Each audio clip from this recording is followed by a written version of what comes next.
This podcast is sponsored by Talkspace. You know when you're really stressed or not feeling so great about your life or about yourself? Talking to someone who understands can really help. But who is that person? How do you find them? Where do you even start? Talkspace. Talkspace makes it easy to get the support you need. With Talkspace, you can go online, answer a few questions about your preferences, and be matched with a therapist. And because you'll meet your therapist online, you don't have to take time off work or arrange childcare. You'll meet on your schedule, wherever you feel most at ease. If you're depressed, stressed, struggling with a relationship, or if you want some counseling for you and your partner, or just need a little extra one-on-one support, Talkspace is here for you. Plus, Talkspace works with most major insurers, and most insured members have a $0 copay. No insurance? No problem. Now get $80 off of your first month with promo code SPACE80 when you go to Talkspace.com. Match with a licensed therapist today at Talkspace.com. Save $80 with code SPACE80 at Talkspace.com. It's the Opperman Report. And now, here is investigator Ed Opperman. Okay, welcome to the Opperman Report. I'm your host, Private Investigator Ed Opperman. You can find me at Opperman Investigations and Digital Forensic Consulting if you reach out to me at oppermaninvestigations@gmail.com. But all the other archives are free at Spreaker.com. You go there, there's a chat room, you get an email notification. I play repeats every night of the week. We're taping this week. I'm going to do a whole day of all the people I had on the show involved with January 6th. Jake and Jilly, the QAnon shaman, and Sasha Tate, who was Stuart Rhodes' ex-husband, my guest, who was a top member of the Proud Boys, who spilled all the beans on them. I'll be doing a whole marathon of January 6th stuff on Spreaker.com. Plus, that's where we put new content up every Friday night. And if you go there to Spreaker.com or to Patreon, and you Google Walter Herbst, Herbst, like Terrible Herbst, the gas station chain in Vegas, you'll find my previous guest with Walter Herbst, who is an expert, an elder statesman on the Kennedy assassination work. We've had him on the show several times before. Let's see here. Those were the book was called It Didn't Start with JFK. It did not start with JFK, Volume 1 and Volume 2. Also, too, you can get his articles. He has a bunch of articles on there, too. I keep saying every time I talk to Walter Herbst, I want to have him come back and talk about Huey Long, because he wrote an article about Huey Long. I know, right? I'll never remember that. I'll just keep putting it on. There's plenty of stuff. Yeah. But Walter Herbst is a gentleman. He's a friend of the show, and he's very patient with me. I got sick this week. He was very nice about rescheduling. Walter Herbst, are you there? I'm here, Ed. Hey, man, thanks so much. Thanks very much. Thanks for having me on. Thank you, sir. And so just remind the audience, though, who is Walter Herbst? Walter Herbst is a historian of the JFK assassination and 20th century history, the Cold War, and how various different things come together, and various groups came together and eventually resulted in the assassination of JFK. Now, you have another one coming up, too, right? It's going to be coming out in April called Last Resort, Beyond the Last Resort, the JFK Assassination, the Need to Protect West Berlin, and Why a Second Invasion of Cuba Never Happened. Now, correct. And it's a unique theory about the motive for the JFK assassination.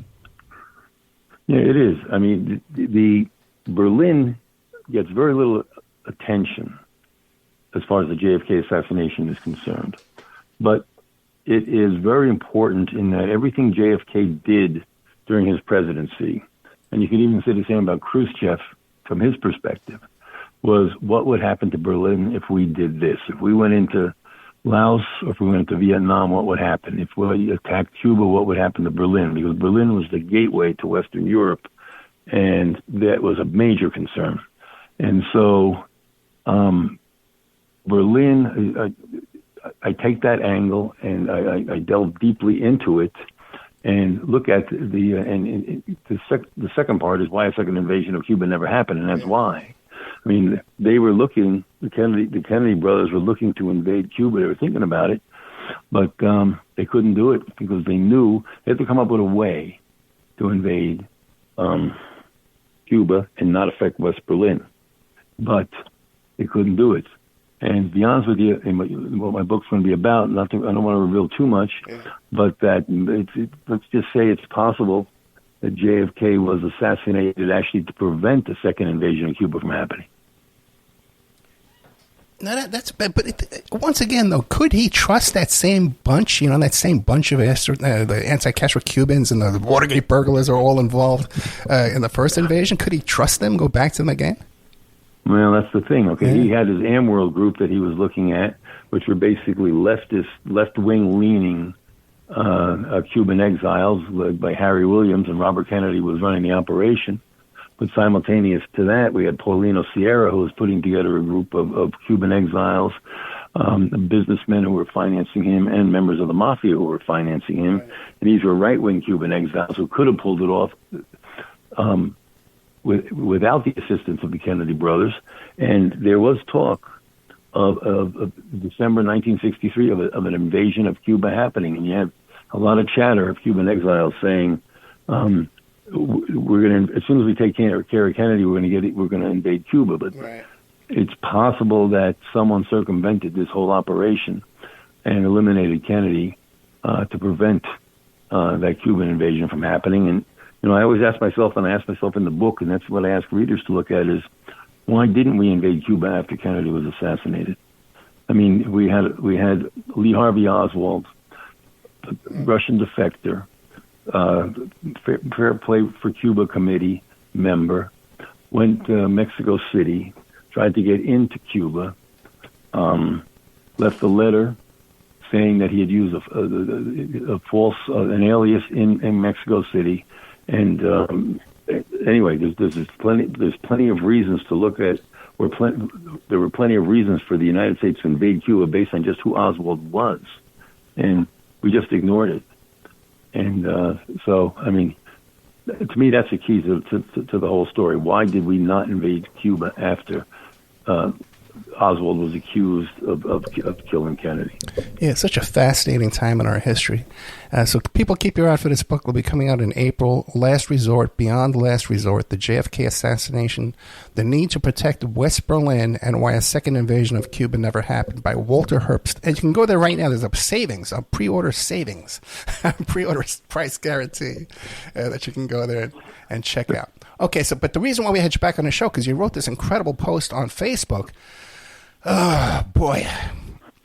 Yeah. I guess about the motivation, like who was behind ordering Ruby to kill Oswald. Does that sum it up? Pretty much. Okay, where basically that the official story is that Jack Ruby was compelled to kill Lee Harvey Oswald because he didn't want Jackie Kennedy to come back to Dallas to testify in a trial. And this is Jack Ruby, who would pistol whip people into submission. Even he said something when he was interviewed by the Warren Commission when Merle Warren and Gerald Ford came down, and he kind of sarcastically said, "That's the greatest story I ever told. That I did something basically out of the goodness of my heart to prevent Jackie from coming down here." I mean, it's nonsense. But regardless, that's the official story. But the real story tells something else. Well, what does it tell? What is the effect? What did you come up with? Okay, well, I think there's a number of layers to it, but I focus mostly, and that's what we'll talk about today, I think, is that at the time of the assassination, David Ferry, who was a right-wing anti-communist zealot, was working for Carlos Marcello, the crime boss of New Orleans. He was in a courtroom with Carlos Marcello because he was on trial for perjury and he was getting acquitted. And Ferry was connected to Guy Bannister, 54 Camp Street, what was called the Cuban Grand Central Station. And he was close to Oswald, Lee Harvey Oswald. He was part in the 1950s.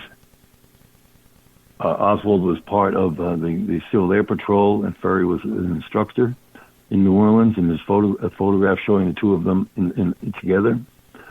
And he also, when he came back after he had defected, came back in the early in 1963, that he and Ferry were together, and we have numerous eyewitness testimony, credible people saying that was the case.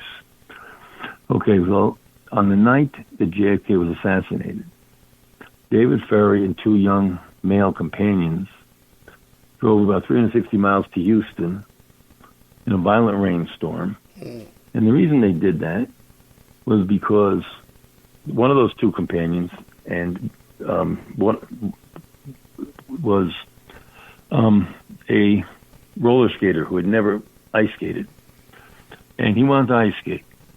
And according to their story, is that the ice skating rink in the New Orleans area was closed because of the assassination. But I guess they knew the one in Houston was open, so they decided to drive all the way to Houston and to go ice skating. In 1963, it wasn't an easy trip. Like I said, 360 miles.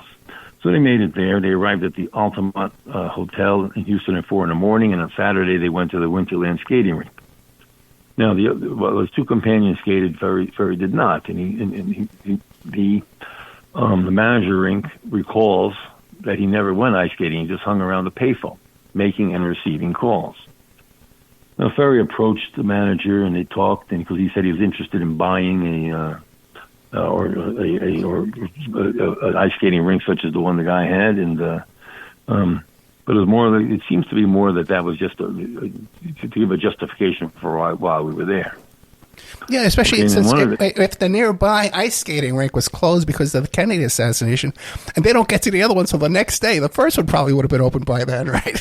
Well, that's the point, right? I mean, but these people are very clever as far as giving explanations that at least those in authority who want to believe that story, they have to give them something. So anyway, that's been the official story. Okay, and while he was there, he made a collect call to Carlos Marcello's Town and Country Motel in New Orleans. And like I said, Carlos was the mafia boss in New Orleans who had in September 1962 put a hit out on John Kennedy. He, Central Traficante, and Jimmy Hoffa did it all in September 1962. But fine, so Ferry left Houston that evening and drove to Galveston, Texas. He checked into a hotel around 10 p.m., and he went out into the morning early hours. Now, but he's in Galveston. Now, meanwhile, while this is going on, a friend of Jack Ruby's named Breck Wall left Dallas and made an equally suspicious trip to Galveston. Now, Breck Wall worked at the Adolphus Hotel across the street from Jack Ruby's Carousel Club in Dallas. Now, and he managed or ran some kind of a burlesque type review called Bottoms Up. Okay, so now in front of the Warren Commission, Breck Wall said that he and his partner, his name is Peterson, they stood in front of the Adolphus Hotel marquee and watched JFK pass. He said he was going 30 miles per hour and not 10 miles per hour. They couldn't get a good look. So they decided to rush to Love Field, which is the airfield where JFK landed. That was their plan. To see JFK when he returned there, because he had heard JFK hung around Love Field, and he figured they could get a good sight of him. You know, I've walked that area a number of times, and the problem I seem to have is unless something has changed, that the Adolphus was on Commerce Street, not on Main Street where the car was coming down. Okay, there was a block away, parallel to Main Street, facing the opposite direction. So how could he see JFK a block away from Main Street, and which he says he did, but he didn't get a good look, so they left. Okay, maybe it's true. I'm not going to say it wasn't. But years later, this Breck Wall said that they were at the Adolphus, and being a fan of the Kennedys, that he and his friend Joe Peterson, his business partner, they climbed onto the second floor marquee and sat watching the motorcade pass by on the street below. And he said, when the open Lincoln, the limo, passed beneath us, he saw Jackie pat the president on the knee, and they pointed up at me, and JFK waved at them. So it would seem to me that would satisfy most people, but he previously told the Warren Commission that he didn't get a good look at the president, and later on he said the president waved at him. So, I'm not saying anything's really out of the ordinary here, but just something doesn't add up. And it's, again, it looks like it's just a story that Breck Wall made up justifying why he made the trip to Galveston. And how did the story of Breck Wall get to the Warren Commission? How did he become? I've never heard the name before. How did he become a significant name to be interviewed by the Warren Commission? Breck Wall, after the fact and returned. I mean, I don't know 100% how it became known that he went there, but I think between Ralph Paul, who we'll get to, and Jack Ruby, and Breck Wall, it was an associate of both of them. It became public knowledge that he had gone to Galveston. And then what made Galveston important was because while David Ferry is going to Galveston himself with his two associates, a fellow named Jack Martin, who worked for Guy Bannister back in New Orleans, the night of the assassination, gets pistol whipped by Bannister. Right. And Martin then tells authorities that David Ferry may have had something to do with the assassination. He may have flown people. His job may have been, he was a pilot, to fly people out of Dallas. So by the time Ferry gets the word that from New Orleans that they're looking to talk to you, and so when he comes back, he reaches out, or I don't know if he approaches Jim Garrison or the FBI. But it's interesting because one of the guys he was with, Alvin Beoboff, who accompanied Ferry on his trip to Houston, Galveston. When he was questioned by the FBI on November 25th, he refused to talk without Carlos Marcello's attorney, G. Ray Gill, being present. And later that day, when Beoboff and Ferry's roommate, Leighton Martins, were arrested, they refused to discuss anything without the assistance of another Marcello attorney, Jack Wasserman. And Ferry, who claimed to be totally innocent, appeared for questioning with Gill at his side.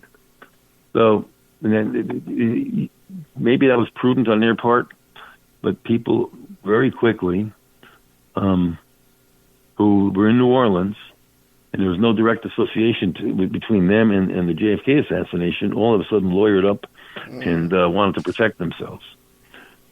Right, so it's justifiable, I suppose, but what happens is after you put some of these stories together, and with coincidence and justifiable things or questionable things, there comes a point where you look at all in its totality and you say to yourself, is it really feasible that all of this is just a coincidence?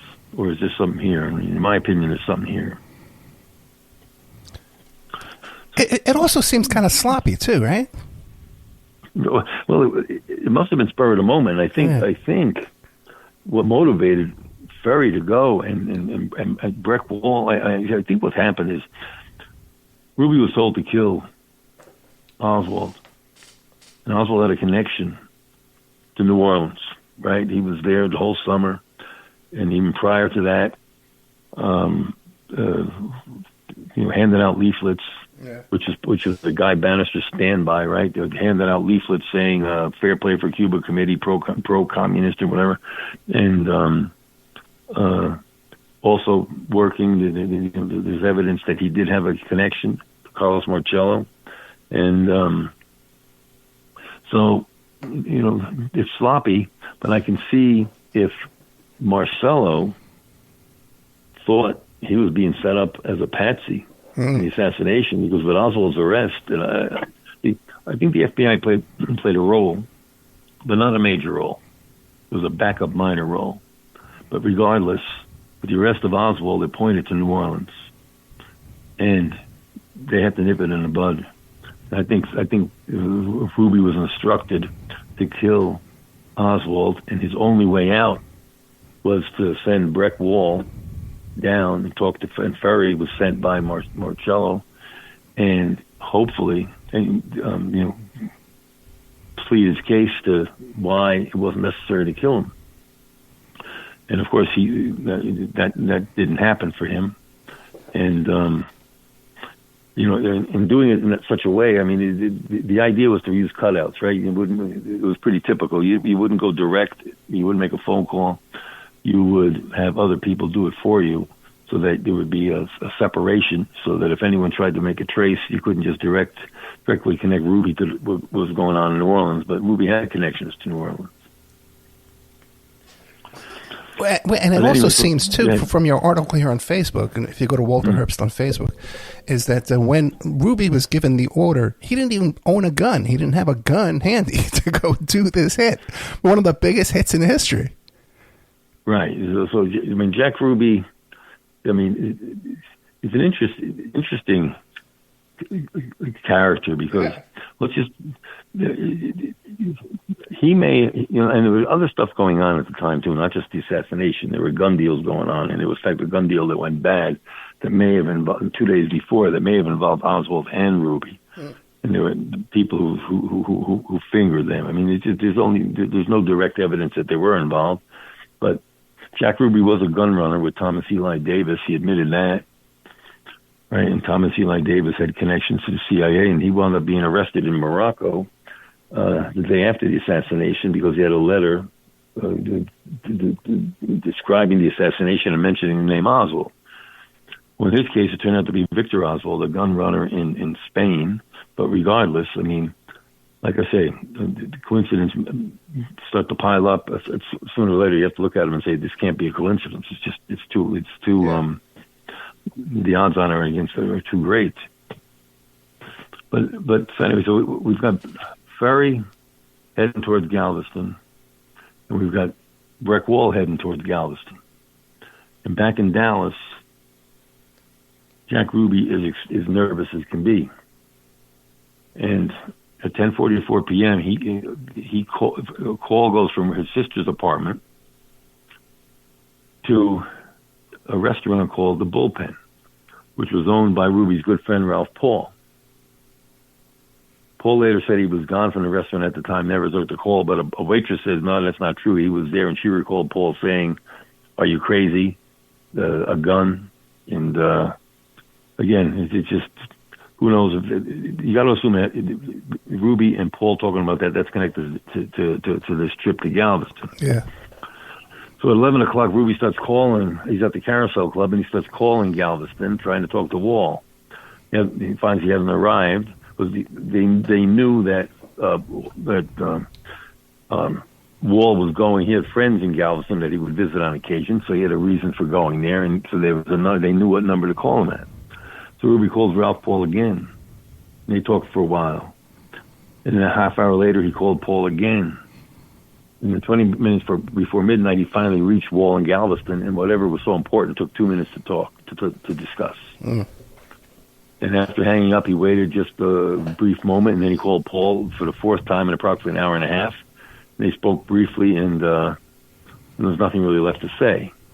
I don't know, Walter, how do you know about these phone calls? I can understand the long-distance calls. They have phone records. They have the phone records. I can understand the long-distance calls, but back in those days, local usage calls, you had to put in an order in advance. You had to order that before those records would be available. Like, not everybody had records of local usage for a local number, for a local phone call. Right. I can't give you the exact answer for how they have it, but it's pretty much for the longest time it's been a matter of record. Yeah. I'm assuming that when the Warren Commission got a hold of this story, that they probably investigated it deeply and had the resources to figure out these calls. Okay. Now, here's some things that we know about the Jack Ruby's Carousel Club that wasn't known at the time. One is that Carlos Marcello and his organization controlled the Carousel Club. It wasn't Ruby. He was only the club's manager. Ruby had a stream of failed clubs before the Carousel for decades. And he had one investor. That was his good friend Ralph Paul, who was trying to call that night. Mm. And he kept lending Ruby large sums of money for money-losing ventures. Now, in the 70s, the House Select Committee on Assassinations found that Ralph Paul repeatedly loaned Ruby money, eventually totaling $15,000, which was a large sum for them, plus an additional sum of money, which was about $15,000 to $17,000. assist Ruby to pay his taxes. I mean, Ruby didn't have any money. Okay, now Ralph Paul was the owner of a relatively small restaurant in Dallas, the Bullpen Drive-In. And he couldn't come up with his money on his own. So one of Marcello, I mean, it just doesn't make any sense, right? I mean, if they're working on if Ruby's involved in the assassination at this time or something's going on, he doesn't have the money yet, right? But one of Marcello's underbosses in Dallas, say Joe Campisi, the thought is he was funneling money to Paul to launder the funds for the carousel. And Campisi said in an FBI interview that Ralph Paul was his partner. Okay, now, according to an FBI report, about Ruby, Marcello says he met him in Dallas, and he set him up in the bar business there, and that Ruby was what he called, say, a homosexual son of a bitch is what he called him, but so something to that effect. But he thought he was good to have around because he knew what was happening in town, especially with the police department. Right? I mean, Ruby knew the police well, treated them well at the Carousel Club, and basically, which is how on the day, the weekend of the assassination, he got to go basically wherever he wanted in the police department without anyone stopping him. And and Marcello, the police were on the tape, and with that that's kind of known. It was that Ruby would also come to New Orleans to Churchill Farms, which was Marcello's big estate, and just keep him posted what was happening all the time. Now, a sidebar to all of this is that J.D. Tippett, the police officer who was shot and killed in the afternoon after JFK was killed, worked security on weekends at Ralph Paul's Austin Barbecue. Okay, and he also did the exact same thing at Stevens Park Theater Cinema on Sundays. And Austin Cook was a member of the Birch Society and knew Ralph Paul well. One of Paul's restaurants was the Miramar, located near this theater. The manager of the theater was a man named Manuel Avila, who was a CBS correspondent to Mexico, and also ran a nightclub and worked as an interpreter for anti-Castro activists. I mean, pieces come together with this story. I mean, you can't, there's no smoking gun that you can say, okay, here we connect them. But, like I said, you look at all the circumstantial evidence, and where there's smoke, there's fire. This guy, Avila, maintained contact with groups, right-wing Cuban exile groups like the DRE and Alpha 66, who at that time were gravitating toward Paulino Sierra's anti-Castro group. Okay, and so, I mean, there's these pieces come together, right? And so, but now even more crazy that the FBI and the Warren Commission were trying to track down the money, as they always do. And we knew Ralph Paul owned 50% of the Carousel Club, but no one could find out who owned the other 50%. And after Ruby killed Oswald, Ralph Paul simply gave up his 50% ownership and walked away and left it. Now, but we also know now in the 1980s, Carlos Marcello was imprisoned, and he was, I think it was syphilis that he had, but he was, he's dying, and so some people don't put much stock in what he had to say. But I think it's important, right? Now, this guy Van Landingham was also in prison with Marcello, and he approached the FBI, and they put a radio in their cell with a transmitter. They could record what was being said, and so Van Landingham knew what to ask. And Marcello told him that they controlled the Carousel Club. And he said one of his underbosses in Dallas, which most likely be Joe Campisi, funneled money to Ralph Paul to launder the funds for the Carousel. And the House Select Committee on Assassination investigated. They were confused when Campisi said in an FBI interview that Ralph Paul was his partner. Campisi's Egyptian restaurant, which is still, everyone makes a pilgrimage there when you go to Dallas, was large and popular, and Campisi was a powerful mobster. So he didn't need Ralph Paul as a partner. Mm-hmm. But it makes perfect sense if you think that they're using Ralph Paul to launder money, which is probably what was happening. Let me ask you this. You mentioned a couple of times the John Birch Society, right? Yeah. Now, I had Dr. Caulfield on the show, right? Jeffrey Caulfield. Yep. General Walker and the murder of President Kennedy, extensive new evidence of radical right-wing conspiracy. And he said that Ruby had Birch Society material in his trunk. Right. And what do you think of that? It's almost like Ruby left a roadmap to kind of, when people would look in his trunk to say, maybe this is who was forcing Ruby to do what he had to do. I mean, Jack Ruby was the last person who would be associated with the John Birch Society directly. Really? Well, first of all, he was Jewish, and he was very, very, very sensitive about how Jewish people were being treated. And certainly the John Birch Society, the Minutemen, and all these right-wing Dallas groups were very anti-Semitic, very racist, and very anti-communist. So that doesn't mean that Ruby didn't have a connection in some capacity. I mean, there was gun running to be done and ways to make money, and Ruby was not averse to that. But the fact that he left, and I think he also left some Excellence had a radio broadcast. I can't remember the name of it now. But again, it was very, very right wing, and he had a copy, at least one or two copies of a Hunt broadcast in his car when he was arrested. When he was arrested. When Ruby was arrested. When Ruby was arrested, correct. And another thing, too, it always fascinates me, too. I remember talking to Dr. Corfield about this, too, because even General Walker got arrested in a men's room. having a homosexual encounter. It was just, there's a thread of homosexuality through all of this, right? There seems to be. I don't think there's any connection between that fact and any of these deaths. But there's a hypocrisy, you could say, because I'm sure before he was outed, Walker would have given the death penalty to anyone who was caught in a bathroom looking for involved in any homosexual activity. But and Ruby, there's rumors about Ruby being gay, and maybe it's true, maybe it wasn't, or at least bisexual. And also with Oswald. Oswald in New Orleans was seen frequently with a bunch of gay Cubans, and went to that lawyer, Dean Andrews. He says Oswald showed up with a bunch, looking to get legal advice for these Cuban exiles that are coming to the country. So, I don't know if there's anything that we can make about the gay connection. I don't think it's the center of it, but there is a weird thread through all this, There is, and Walker was a strange guy, very strange guy. And, who was? General Walker. Oh, yeah, Walker. Yeah, Walker was a strange guy, yeah. Well, what do you make of that whole theory that Walker, the attempted assassination was like a hoax or something? You mean the assassination attempt on him? Yeah, on Walker, the shot through the window that they tie back to Oswald.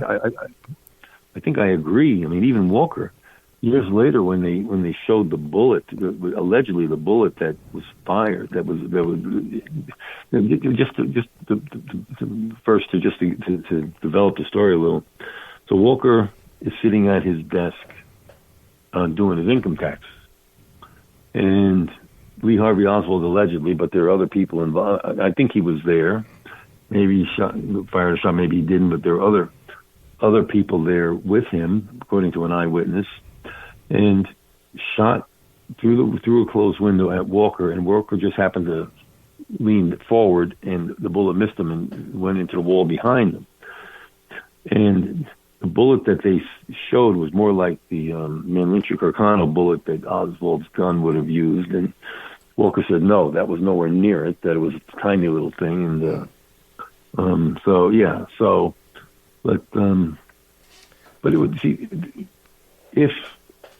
if Oswald were being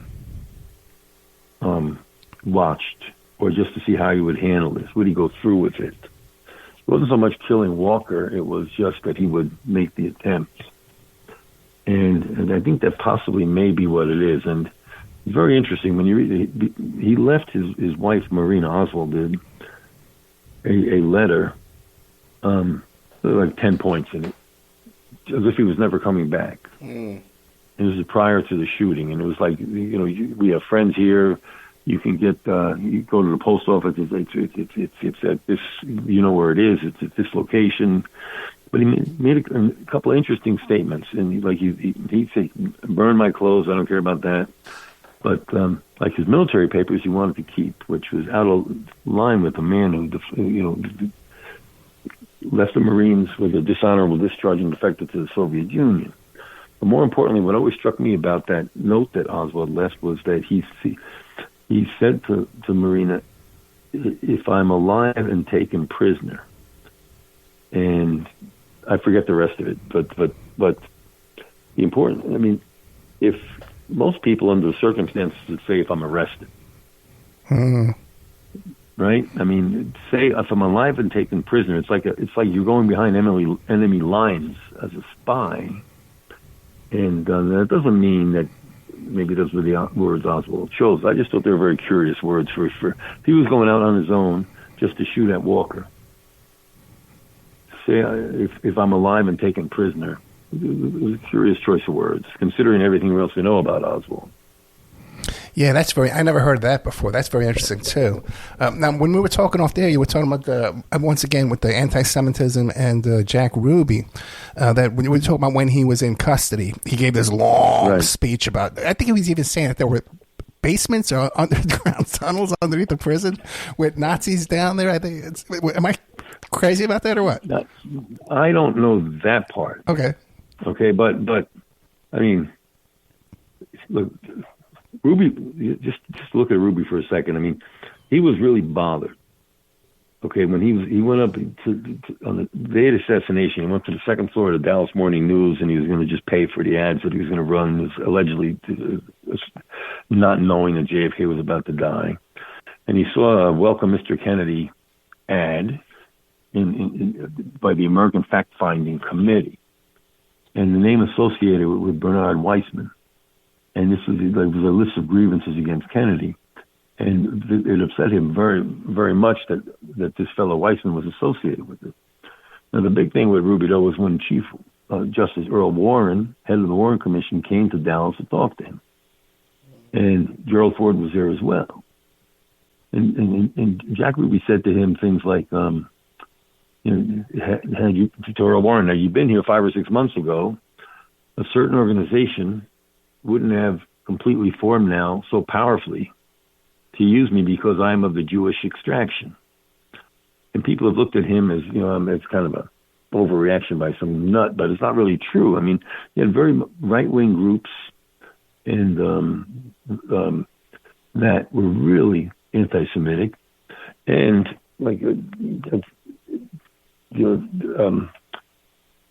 also working on a side project with Leslie Sharp, who, as you know, worked with Hank Albarelli, who died unfortunately too young.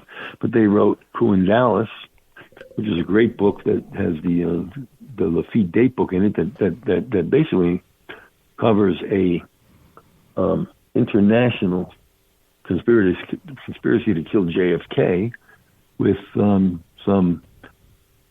basically it's a fascist organization that would want him dead. And so when you consider that, and I'm really interested in that, and I believe in that Lafitte date book. And so when you start taking some of the stuff Ruby said in the context of a fascist group trying to kill JFK, it makes some sense. And Ruby said a whole new form of government is taking over our country because the Jewish people are being exterminated, which is a little ridiculous. They're not being exterminated, but still. I think Ruby was referring to some right-wing extremist groups that he was associated with, and maybe they were the ones that put him up to killing Oswald. And it's possible that he thought he was hoping that Carlos Marcello would intervene and stop that from happening. And he had Brick Wall go to Galveston to meet David Ferry and was hoping to get a positive reaction, but he didn't get it. So, I mean, his fate was basically sealed. People can go back in the archives. I've interviewed both Hank Albarelli about his first book, and I begged him to come on to talk about the next book. It seemed like he was working on it forever. But I did manage to get Leslie Sharp to come on and talk about the second book, too. By the way, which I have 2 copies of. The publisher mailed me 2. I was trying to get this book, this interview for so long. They sent me 2 copies, but then, unfortunately, he passed away. Right the same time as the book was published, right? Yeah, exactly. And I think Leslie and I we would gladly come on together and talk to you about it. Oh, yeah, we could do another show about that. Sure, that would be great. Yeah, about the Hank Alberelli book. What's it called? Coup d'etat, something like that? Coup in Dallas, right? Well, I don't. There's no. We have, the Coup in Dallas was the book that Hank and Leslie wrote. Right. Right. Correct. And so, I mean, it's very interesting. Ruby's reaction. That after the assassination, he was on the second floor, like I said, in Dallas Morning News, and people who saw him just said he was basically shaking, ashen color, and he told somebody, I'm going to have to leave. I'm leaving Dallas, and he went to his sister's house and brought about enough food for a week. And then just went into the bathroom and threw up. And around 1:40 in the afternoon, he returned to the Carousel Club. He telephoned his good friend Ralph Paul. It was always the guy he relied on. Okay, and then there was a guy, he called this guy Alex Gruber in Los Angeles also, who had been to Dallas to see him. And according to Ruby, they have to end the conversation because Ruby broke down and started basically crying. But 2 minutes later, after hanging up, he called Ralph Paul again. I mean, there's stuff going on, that he seems like an emotional wreck at this point, but then something changed. Okay, if you remember the night of the assassination, they had an impromptu press conference in the basement of the police department, where Oswald was paraded out, and Ruby was sitting in the back room. And District Attorney Henry Wade, who at that time thought there was a conspiracy to kill JFK and that more than one person was involved, until Lyndon Johnson's henchman called Dallas and said, "You better stop saying that." But anyway, he said that by this point Oswald had been taken away, and he said that Lee Harvey Oswald belonged to the Free Cuba Committee. Now, the Free Cuba Committee was an anti-Castro group, which was the opposite of Oswald. And no one in that hall knew the significance of that, except for one person, Jack Ruby, who had managed to sneak his way in there. And he stands up and says, he corrects Wade, and he says, no, it wasn't the Free Cuba Committee. Oswald belonged to the Fair Play for Cuba Committee. The only person in that room who knew the significance of these groups and that it was important to connect Oswald to the Fair Play for Cuba Committee was Jack Ruby. You'd think some of these other reporters, or maybe some ambitious cop, would turn to him and say, "Well, how do you know this, Mr. Ruby? You're a nightclub owner." You would think. You would think, right? But that's the point, isn't it? Yeah. He's not even a nightclub owner. He's a strip joint owner. He's in the middle of Dallas. This happens. No one's expecting it. Oswald supposedly did it alone, and somehow Jack Ruby, or at least after the fact, that somebody didn't come to him and say, "How did you know that?" Yeah. But he did. Now, after that press conference, though, there was a notable change in Ruby. Now, Seth Cantor wrote a good book about Ruby in the late 60s, early 70s. He was a reporter there. In fact, he met Ruby, he not met him for the first time, but came across Ruby at Parkland Hospital. And he said he met Ruby there. And the Warren Commission said he was wrong, mistaken, but he wasn't mistaken. He knew Ruby well. And but his report about when he met Ruby after that press conference was that he was no longer grim, crying, or a beaten man like he appeared earlier. Now he was animated. He said he's walking around shaking hands with people, out of town reporters, handing them cards to go to the Carousel Club and what have you. So what happened? For some reason, after that, Ruby thought there was a reason he might survive that weekend. And the only thing I could think of is that he knew Oswald, and Oswald obviously had not fingered him. And Oswald's not right. So I mean, maybe, but he had one hurdle to get over, and that was to just this assassination attempt that he had to. You know what always struck me about the Dallas police station and the actual shooting? I apologize, I don't know his name, but that big cop in that big white tan suit with that big white hat. Okay, right. Everyone else is wearing black suits. There's one guy wearing his white outfit. You know, the tan. I know what you mean. Yeah, I remember his name either, but. And when he's holding up Oswald, and when the shooting stops, he doesn't duck for cover or jump for the gun. He's still holding him up. They should have given Oswald a shirt with a big bullseye on it.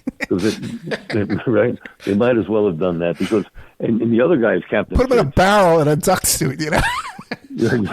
Exactly. Right. So Captain Fritz is ahead of Oswald and the two officers who are handcuffed to him. And it's almost like he's just walking along and waiting to hear the gunshot. Yep. Thing. And I'm convinced, because people have said, well, how could there's no way Ruby did it, that it was planned. It was spontaneous because he went to a Western Union office and he had promised to send a money to one of his strippers, which he did. And then then Oswald was brought down late.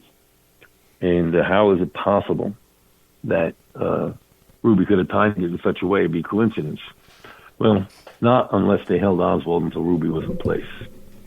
Yeah, and as you just said, if Ruby left the first time in such a good mood, maybe because he made that deal, you know, or they tipped him off saying, we're going to parade him by you.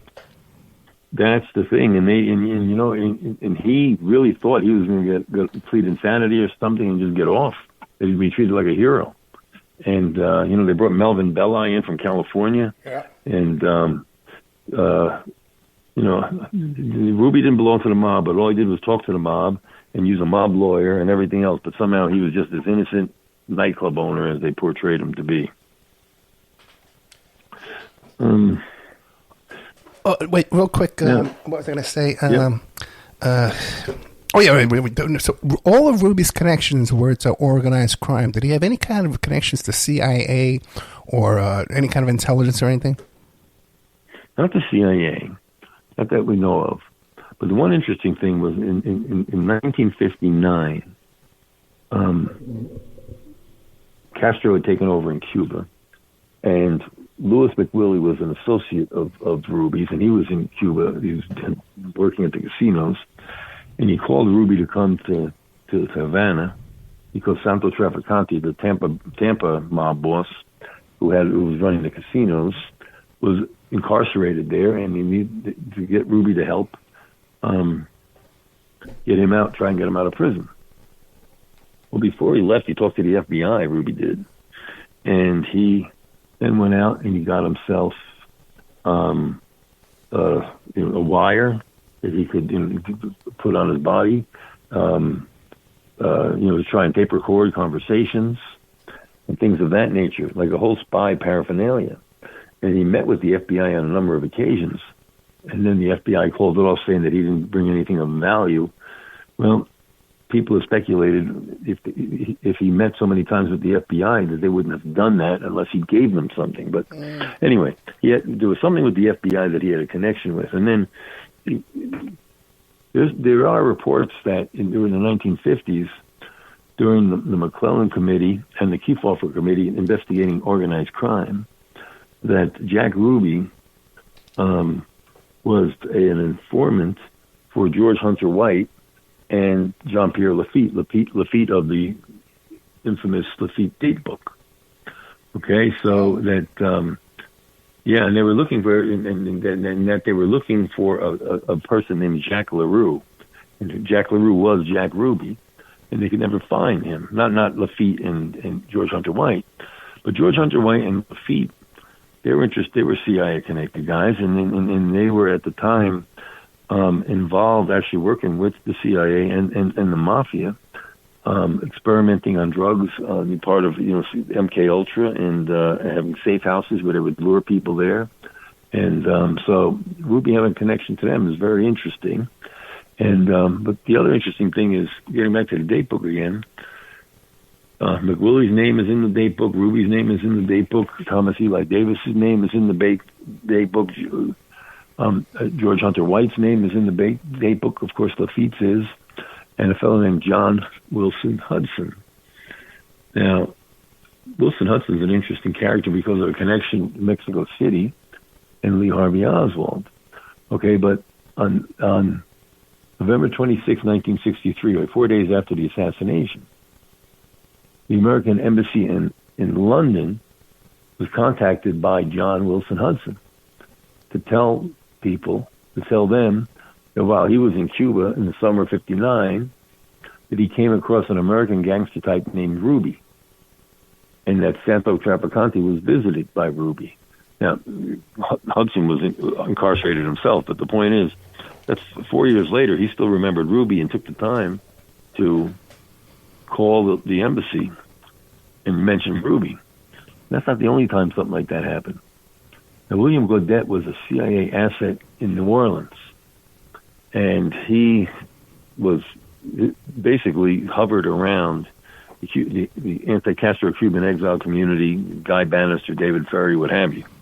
And years after the assassination, author Anthony Summers interviewed Godet, and Godet told him that Oswald was with Bannister. Oswald was with Sergio Arcacha Smith, who was a part of the Cuban Revolutionary Council, but that he worked with David Ferry, and that when Oswald went to Mexico City, he had to get a visa, and the list of people who were getting visas were all included in the War Commission report except for one, and it was inadvertently left out years later. It was disclosed that the man standing directly in front of Lee Harvey Oswald was this William Godet.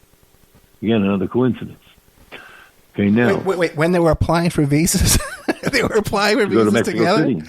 Oh my God! Well, according to them, it was just coincidence that one was behind the other. Yeah. Okay, so now, in again, November 27, 1963, 5 days after the assassination, Godet comes out and he contacts the New Orleans FBI to tell them that Jack Ruby had purchased paintings from a man named Lorenzo Borenstein in 1959 in the summer, while Ruby was stopping off and going back and forth from his trips to Havana to try and get Traficante out of jail. All right, so now again, Godet's focus, center of gravity, is the anti-Castro Cuban exile community, David Ferry, Guy Bannister, Sergio Arcacha Smith, what have you. So that's what he's looking at. He's not staking out some painter, some place where you can buy paintings, and sees a guy, and then says 4 years later, remembers, oh, he looks like the guy that I saw. That must be Jack Ruby. No.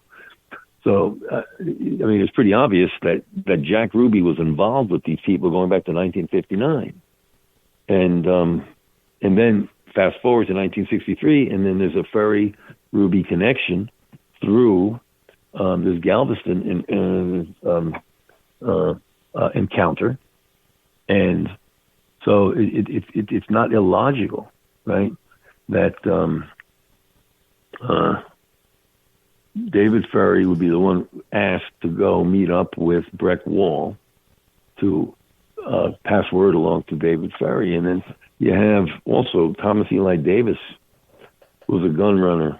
And when Ruby was arrested after killing Oswald, his lawyer asked him, is there any one person or any person that you could be harmful to you? And he mentioned Thomas Eli Davis. Yeah, they ran guns together, and he said, now they're going to find out about the guns, they're going to find out about Cuba, about New Orleans, about everything.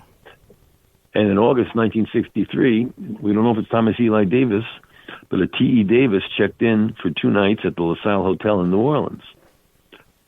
Okay, so I mean, it most likely was Thomas Eli Davis. So there is a connection between all of these people, and perhaps some of them, got caught up in a situation where they were getting set up, or at least they thought they were getting set up as a patsy for the assassination, just like Oswald was, because of an association to him.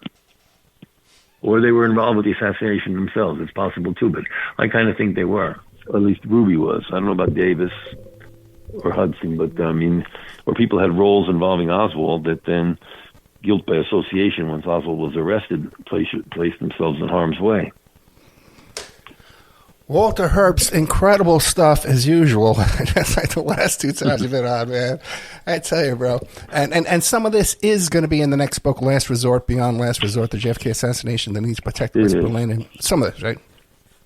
Right, it is. And the book is, in addition to what we discussed before as far as Berlin and not invading Cuba, it's a narrative about the Kennedy assassination, the hatred that was built up by him, the pressures that John Kennedy and Robert Kennedy faced, with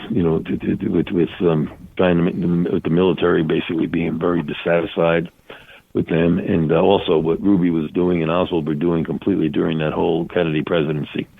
And it's a fascinating story, and it's caught my attention for many, many years. And I think people will like the book. Has a very cool cover art too, as well, which you can go on, even though it's not available yet. You can go on Amazon right now and check out the cover of the book, and lock in your prices, because you know with those Trump tariffs, the price of everything's going to be going up. The price of paper and book printing and ink will be going up 25%. So lock in your prices now. Walter Herbst, thank you so much, man. You're such a friend to be so patient with me. I got sick this week and you rescheduled. Usually it's technical issues, but this time it's physical. No, Ed, I've appreciated all you've done, and I'm always here for you when you need me. Thank you, sir. Herbstbooks.com is where you can get the books as well. Okay, and I know you had a rough week, a rough couple of months yourself, man. So thank you so much for being there. So good to me with this. You're welcome, Ed. You got it, my friend. Good night. Good talking to you. Okay, bye-bye.